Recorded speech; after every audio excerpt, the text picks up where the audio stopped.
Good morning, trainees. Today we shall discuss regarding recoupment of store of stock items. आपको तो ये मालूम ही है, railway system mainly deals with stock item. Stock item is nothing but an item which is very, very essential for giving outturn or turn out any work in our railway process. First of all जो material हम procure करेंगे इसको हम पहले से जांच कर लेंगे। ये जांच कैसे करेंगे? हमारे जो एग्जिस्टिंग स्टॉक है, एग्जिस्टिंग कंजम्पशन है, उसकी आधार पर हमने हमारे एस्टिमेट, प्रोजेक्टेड एस्टिमेट हम स्टोर को सबमिट करेंगे। और ये हमारी जो रिक्वायरमेंट है, ये requirement based on our present consumption rate, present targeted outturn as well as future targeted outturn, इसके आधार पर हम डिमांड रेस करेंगे। और stocking decision, store depot has to first decide what item they would stock for meeting demand of various consumers based on previous consumption pattern. इसका मतलब क्या है? Store department ने ये डिसीजन लेगी कौन कौन आइटम क्या क्या उनको ये साल, नेक्स्ट साल के लिए बेस्ड किया होगा। फ्यूचर अभी जो प्रीवियस कंजम्पशन पैटर्न है, जितनी कंजम्पशन हुआ वो कंजम्पशन का पैटर्न के आधार पर ही स्टोर नॉर्मली डिसीजन लेते हैं। और forecasting of consumption, accurate forecasting of future consumption is most essential for the success of recruitment of system store. मतलब अगर कोई मटेरियल हम स्टॉकिंग करने चाहे तो इसके लिए एक्यूरेट फोरकास्टिंग होना जरूरी। अगर सही तरह से फोरकास्ट नहीं किए तो आप जब प्रोक्योरमेंट हो जाएगी, होने के बाद you will feel deficiency of material in one hand, in other hand surplus of material. ये दोनों ही रेलवे प्रोक्योरमेंट सिस्टम के लिए नेगेटिव है। हमारी कोशिश हर तरह से ये रहेगी, सही एस्टिमेट रहना चाहिए। ईच एंड एवरी मटेरियल इसी तरह से प्रोक्योरमेंट होना चाहिए, सही तरह से इसको एस्टिमेट होना चाहिए। ये एस्टिमेट हम किस तरह, किस पर्पस में लगते हैं?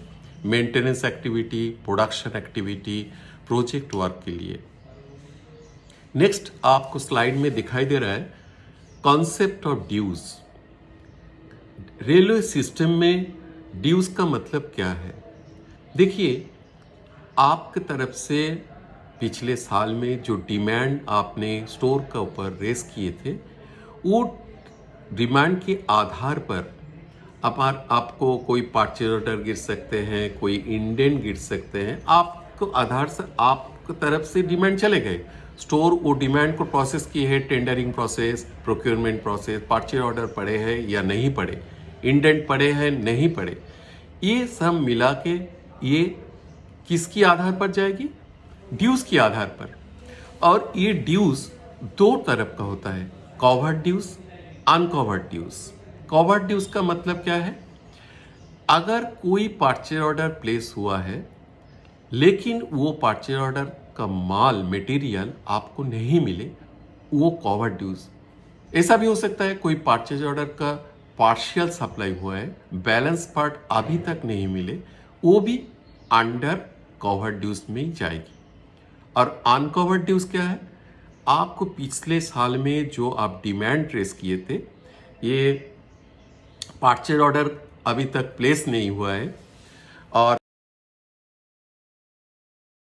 नहीं हुआ, लेकिन वो टेंडरिंग में चले गए, वो आपके तरफ से डिमांड चले गए, लेकिन अभी तक पीओ प्लेस नहीं हुआ। उसका अंदर टेंडरिंग प्रोसेस रहता है, इंडेंट रहते हैं, बहुत सारी चीज़ें रहते हैं, उसका अंदर में चले गए थे। ये जो क्वांटिटी है ये अनकवर्ड ड्यूज। नेक्स्ट वन आपको स्लाइड में देखिए, weighted average consumption. Weighted average consumption या ब्रैकेट में मंथली कंजम्पशन, ये क्या होते हैं? देखिए, स्टोर से सिस्टम में स्टोर ईच मटेरियल को जांच करते हैं वेटेड एवरेज कंजम्पशन का बेसिस से। ये वेटेड एवरेज को फॉर्मूला क्या है, आपको जो स्लाइड दिखाई दे रहा है, देखिए उधर में एक फॉर्मूला आपको पास दिखाई दे रहा है। उधर में क्या लिखा है, पहले ऊपर में वेटेड एवरेज कंजम्पशन का ऊपर लिखा है CONS इन ईयर 3 इंटू 1। CONS का मतलब consumption in year 3 into 1 plus consumption year 2 into 2 plus consumption year 1 into 3 plus consumption from 1st April to of current year to current month into 3 divided by 72 plus number of months from April to current month। ये consumption year 3 होते क्या है, ये consumption year 3 actually पिछले 3 साल पहले का बात है। अभी करेंट साल देखिए, आज अगर कोई प्रोक्योरमेंट का प्रोसेस में लाए तो ये क्या है 2022-23, तो इसको पिछले साल का क्या होता 2021-22, मतलब ये कंजम्पशन ईयर 1। वो सारे ईयर में एक मटेरियल को कितना कंजम्पशन हुआ है उसको 3 देके हम मल्टीप्लाई करेंगे। उसका पिछले साल क्या है कंजम्पशन ईयर 2021 में 2 देके गुना करेंगे। उसका पीछे साल क्या है कंजम्पशन ईयर 3 2019-20, इसको 1 देके गुना करेंगे। तो हर साल में साल भर में एक चीज को कितना कंज्यूम हुआ है वो हमारे पास है अवेलेबल। उसको हम अगर ये फॉर्मूला का अंदर डालेंगे, और अभी ये महीना क्या चल रहा है, ये महीना तो देखिए अभी अक्टूबर चल रहा है, ये तो कारण इसको हम लेंगे नहीं, ये अक्टूबर, इसका पिछले महीने अप्रैल मई जून जुलाई अगस्त सितंबर, मतलब 6 महीना, ये अक्टूबर तभी चल रहा है। तो लास्ट 6 महीना में और नीचे 72 प्लस 6 मतलब 78 देकर हम डिवाइड करेंगे। 6 नहीं, 6 इंटू 3 मतलब 6 इंटू 3 18, तो 18 और ये 72 80 90 देके डिवाइड करेंगे। ये डिवाइड करने के बाद जो संख्या हमारे पास मिलेगी वही मटेरियल को weighted average consumption as per store basis. Store क्या करते हैं, ये बेसिस देके वो हर चीज को अपने एस्टिमेट को फ्रेम करते हैं और प्रोजेक्ट करते हैं। वेटेड एवरेज कंजम्पशन मतलब अभी क्या होगा, total requirement of material is equal to net IP requirement plus CP requirement.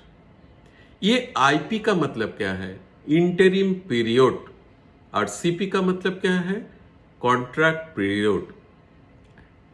ये क्या है, देखिए अगर आपको पास कोई डिमांड रिव्यू आया या कोई डिमांड रिस्क आए नेक्स्ट साल के लिए 2023-24 के लिए, और वो भी आपको अगर मानिए आपको वो 2023-24 का दिसंबर से कोई मटेरियल प्रोक्योर करने के लिए बोल रहे हैं, तो शुरुआत होगा अगर 2023 को दिसंबर, तो उसका खत्म कौन होगा 2024 का नवंबर, तो वो होता है कॉन्ट्रैक्ट पीरियड। और इंटरिम पीरियड क्या होगा, ये महीना से शुरुआत करके, हम अभी तो चल रहा है ये अक्टूबर का 1 तारीख से शुरुआत करके जब कॉन्ट्रैक्ट पीरियड शुरुआत होता है दिसंबर, उसका ठीक आगे महीना 30 नवंबर तक जो एक्चुअली इंटरिम पीरियड में आते हैं, और कॉन्ट्रैक्ट पीरियड नॉर्मली 12 मंथ करके होते हैं,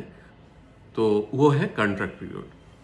तो कैसे हम जांच करेंगे, नेट आईपी रिक्वायरमेंट क्या होगा, नेट आईपी रिक्वायरमेंट होगा आईपी क्वांटिटी मतलब interim period quantity plus buffer quantity minus हमारे पास अभी जो प्रेजेंट स्टॉक है plus covered dues plus uncovered dues. ये तीन stock, covered dues, uncovered dues को हम सब्ट्रैक्ट करेंगे। किससे सब्ट्रैक्ट करेंगे? हमारे जो आईपी क्वांटिटी है और बफर क्वांटिटी। आईपी क्वांटिटी कैसे निकालेंगे? जैसे आपको बोल रहा है कॉन्ट्रैक्ट सीपी क्वांटिटी का पहले जितना मंथ होगा, मानिए आपको 10 मंथ या 12 मंथ या 14 मंथ हुआ है, 14 मंथ, मानिए एक चीज को 14 मंथ हो रहा है तो 14 इंटू एमसी कैसे निकालेंगे? वो जो वेटेड एवरेज एमसी। और कॉन्ट्रैक्ट पीरियड क्या होता है? Normally 12 month, 12 into MC. और ये और बफर क्वांटिटी एक्चुअली क्या होता है? बफर क्वांटिटी टू कोई, देखिए ये हम लोग जो प्रोजेक्ट कर रहा है, जो एस्टिमेट कर रहा है, उसको तो सही तरह से हर टाइम में मटेरियल आपको पास आएगी ऐसा पॉसिबिलिटी नहीं होते। कभी कभी बहुत सारे रीजन का जरिए वो रुक जाते हैं, सही टाइम में मटेरियल आते नहीं। तो अगर सही टाइम में मटेरियल नहीं आएगी तो कैसे आप वो आउट टर्न उठाएंगे? तो उसको निपटाने के लिए, उसको मेक गुड करने के लिए ये बफर क्वांटिटी हम लोग देते हैं। नॉर्मली ये 2 to 3 मंथ एमसी हम बफर क्वांटिटी लेते हैं। नेक्स्ट स्लाइड में देखिए आपको पास जो दिखाई दे रहा है लीड टाइम। लीड टाइम ये सब टर्म है। लीड टाइम क्या है? Lead time is the time lapse from the date of realization of need of requirement to the physical receipt of the material at the stock place, stocking place. मतलब क्या है? कोई material को आप demand race करिए आपके तरफ से, इंडेंटर की तरफ से, और वो डिमांड रेस करने के बाद आपको जो स्टॉकिंग प्लेस है, वही स्टॉकिंग प्लेस में वो मटेरियल फिजिकली जब आए, ये जो टाइम गैप है, ये टाइम गैप को बोलते हैं हम लोग लीड टाइम। और बफर स्टॉक तो अभी भी हम डिस्कस किए, फिर भी हम दोहराते हैं। सेफ्टी स्टॉक, ये इसको सेफ्टी स्टॉक भी बोलते हैं। To avoid out of stock safety stock to be considered which is also known as buffer stock. हमारे कोई अगर ऐसा कंडीशन नहीं आ जाए कि हमारे स्टॉक पोजीशन जीरो हो जाए। अगर स्टॉक पोजीशन जीरो हो जाए तो हम कैसे काम उठाएंगे? तो इसके अवॉइड करने के लिए हमारे सेफ्टी स्टॉक या बफर स्टॉक हम लेते हैं। ये नॉर्मली क्या होते हैं? अगर हम जो लीड टाइम पकड़े हैं, ये फ्लैक्चुएशन ऑफ लीड टाइम हो सकता है। जैसा अभी कोविड आए थे, 2, 3, 4, 5 महीना अब रुक गए थे, तो ये unfortunate fluctuation of lead time as well as आपको जो कंजम्पशन एमसी के बेसिस से आप मटेरियल खरीदे, अगर वो कंजम्पशन पैटर्न बढ़ गया, कोई कारण बस उसको ज्यादा हो रहा है, तो उसको भी तो मेक गुड करना है। तो ये दोनों मेक गुड करने के लिए हम बफर स्टॉक लेते हैं। मेथड हम रिक्रूटमेंट करते हैं मैक्सिमा मिनिमा सिस्टम।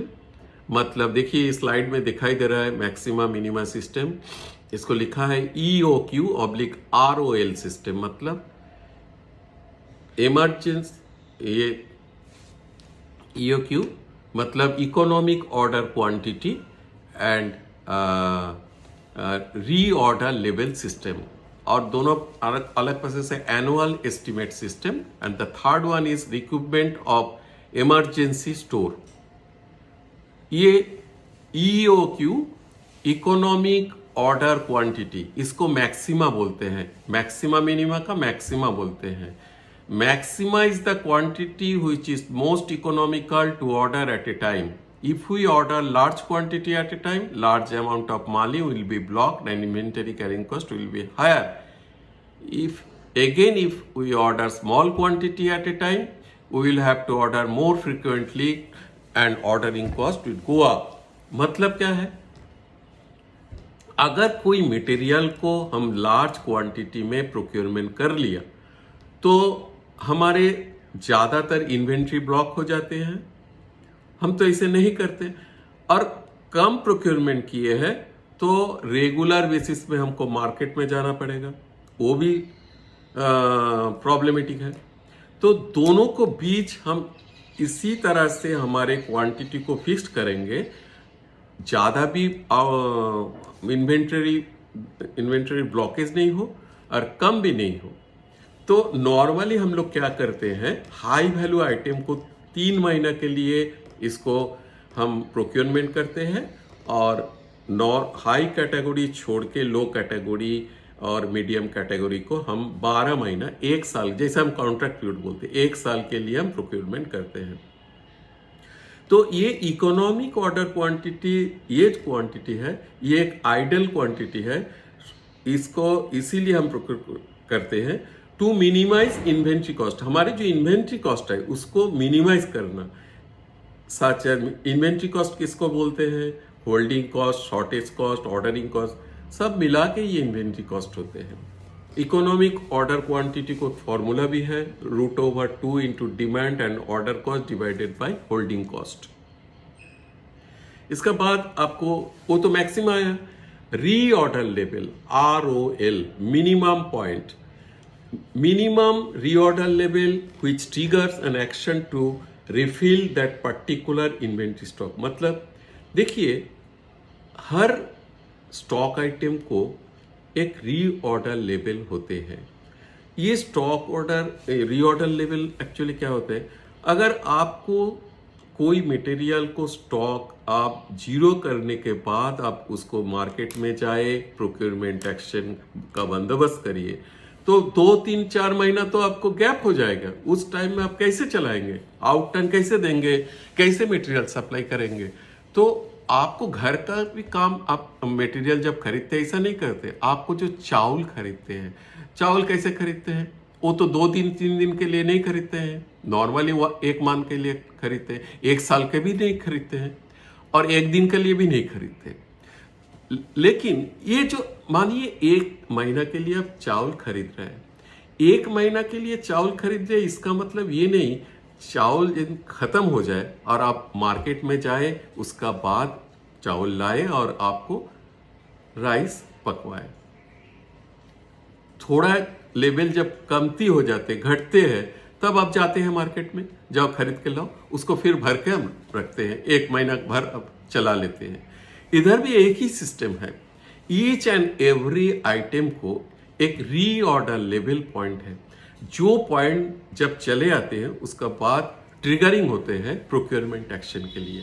वो ट्रिगरिंग के बाद हमारे ये हम क्या करते हैं, मार्केट में जाते हैं, मटेरियल लाने कहते हैं। मटेरियल जब फिजिकली आते हैं तो फिर ये रीऑर्डर मिनिमम पॉइंट से मैक्सिमम ऑर्डर चले जाते हैं। ये reorder level, lead time, demand, buffer stock, safety stock दोनों मिला के होते हैं। ये स्टॉक हम नीचे, इसका नीचे हम जाने नहीं देते। देखिए आपको ऊपर एक स्लाइड दिखाई दे रहा है आपको स्क्रीन पर। ये स्लाइड में देखिए बाएं तरफ दिखा रहा है स्टॉक और दाहिना तरफ दिखा रहा है टाइम। जब कोई मटेरियल भरपूर भरा हुआ है तो मैक्सिमा पोजीशन ऊपर, और बीच में देखिए ROL पोजीशन, मतलब रीऑर्डर लेवल। ये रीऑर्डर लेवल देखिए, कोई चीज नीचे को जो टाइम जब जाते हैं, और एक सबसे नीचे देखिए बाफर स्टॉक। बाफर स्टॉक का नीचे हम जान, मिनिमम पोजीशन के बाद बाफर स्टॉक होते हैं। बाफर स्टॉक के नीचे हम जाने ही नहीं देते। बाफर स्टॉक के नीचे चले जाएगा तो जीरो हो जाएगा, तो जीरो हो जाएगा तो हम कैसे मटेरियल काम उठाएंगे? तो मैक्सिमा पोजीशन से देखिए ये कार्व घटते जा रहा है, घटते जा रहा है, घटते जा रहा है। जब ये बीच मिनिमा या मैक्सिमा पोजीशन से सब अंदर एक बीच वाली पोजीशन है रीऑर्डर लेवल। वो रीऑर्डर लेवल जब हम शुरुआत करते हैं, वो रीऑर्डर लेवल में हम ट्रिगरिंग करते हैं मटेरियल प्रोक्योरमेंट के लिए। वो ट्रिगरिंग करने के बाद वो अल्टीमेटली क्या होते हैं, वो ट्रिगरिंग करने के बाद प्रोक्योरमेंट एक्शन होते हैं। प्रोक्योरमेंट मिनिमम लेवल में जब आए हैं, फिर दोबारा फिजिकली मटेरियल आ चुके हैं, तब देखिए फिर दोबारा ऊपर चले गए कार्व, जाके मैक्सिमम में ज्वाइन कर दिया। मतलब वो पोजीशन पे आपको सारे मटेरियल आ चुके हैं, आपको डिमांड भर जो दिए थे वो मटेरियल आने के बाद भर गया, मैक्सिमम पोजीशन में चले गए। फिर टाइम जाते जाते जाते जाते घटते जा रहा है, और घटते घटते जब रीऑर्डर लेवल में आ रहा है तो फिर ट्रिगरिंग होगा, फिर प्रोक्योरमेंट एक्शन होगा। इसको बोल, मतलब जब हम रीऑर्डर लेवल पॉइंट से जाते हैं और फिजिकली मटेरियल आते हैं, वो एक्चुअली लीड टाइम। और ये प्रोक्योरमेंट एक जब मटेरियल आते हैं और फिर दोबारा एक बार मटेरियल आते हैं, ये दोनों का भी इसको बोलते हैं ऑर्डरिंग साइकिल। और एक सिस्टम है एनुअल एस्टिमेट सिस्टम। इस सिस्टम में क्या होता है, a fix time table is followed for procurement of the item against maximum minimum system where are recouped and they touch the minimum level. The period which item recouped is fixed and called contract period. The contract period generally 12 months, 12 months. The interval between date fixed for sending the recoupment at the beginning of the contract period is the interim period, for which for the purpose of convenience different contract period are fixed for different group of item. इसका मतलब क्या है? Normally ये भी हम लोग लेते हैं, इधर में भी मिनिमम मैक्सिमम पोजीशन होते हैं, लेकिन हम लोग क्या करते हैं, एनुअल हमारे ये जो कॉन्ट्रैक्ट पीरियड 12 मंथ है, 12 मंथ में एक्चुअली क्या एस्टिमेट होना चाहिए, ये तो हम पहले ही बता चुके हैं कैसे हम एस्टिमेट करते हैं 12 महीने में। तो ये 12 महीना में हमको जो लगते हैं, ये 12 महीना का बेसिस से हम मटेरियल प्रोक्योर में जाते हैं। और जाने के पहले हम क्या करते हैं, different group of item different month में हम डिवाइड कर देते हैं। ये डिफरेंट कैसे डिवाइड करेंगे, बहुत आपको जानकारी है, एक एक ग्रुप का एक एक आइटम होते हैं। तो नॉर्मली अगर सारे मटेरियल एक ही महीना भर में हम खरीदेंगे तो बचे हुए महीने भर क्या करेगा, कोई काम नहीं रहेगा। और एक महीना खरीदने के लिए जो मैन पावर या ताकत या जो मॉनिटरी का जरूरत है वो भी नहीं है। तो हम क्या करते हैं, साल भर में मटेरियल खरीदते हैं, साल भर में काम, हमारी जो इंफ्रास्ट्रक्चर है, हमारे जो एग्जिस्टिंग सेटअप है, वो भी हम इक्विलिब्रियम सिस्टम में यूनिफॉर्मली डिवाइड कर सकते हैं। हमारे साल भर का काम भी रहेगा और ईच चीज आइटम एक एक महीना में आएगी। तो देयर सिस्टम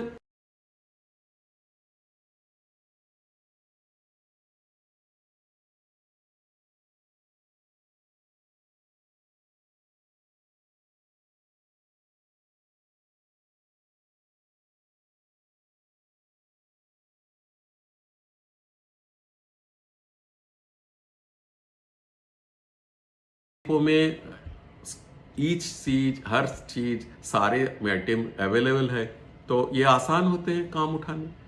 तो ये एनुअल एस्टिमेट सिस्टम एस्टिमेट के बेसिस से होते हैं। The system is advantageous in that it is possible to combine the different depot and make one purpose. ये सिस्टम और एक एडवांटेजेस है। क्यों?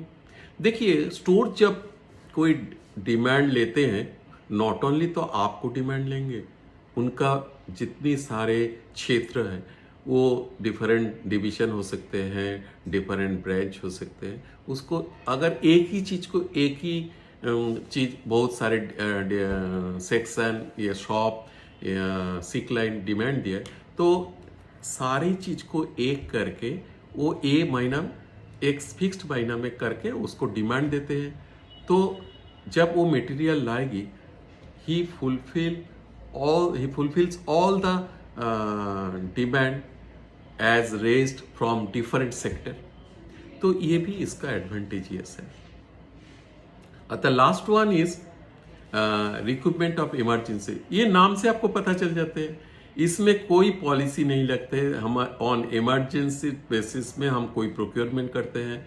नॉर्मली मानिए कोई एक्सीडेंट हुआ है, कोई स्पेशल काम हो रहा है, तो उसके लिए आपको तुरंत काम उठाना है, तुरंत मटेरियल लाना है, तो उसके लिए भी एक सिस्टम है। ये लिमिटेशन है, इसको लिमिटेशन रहता है क्योंकि ये तो इमरजेंसी पर्पस में हम लोग यूज़ करते हैं।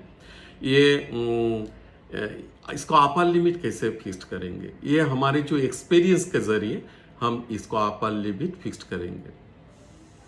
और ये this limit can also be rationally fixed with the use of statistical method. हमारी जो स्टैटिस्टिकल मेथड है उसका बेसिस से हम ये फिक्स करेंगे। Every time there is an issue, the item is recouped to bring the stock to this predetermined level। Her time में हमको ये इशू करना चाहिए जो प्रीडिटरमाइंड लेवल तक ये इमरजेंसी पर्पस में इसको स्टॉक करना है। ओके। See you again.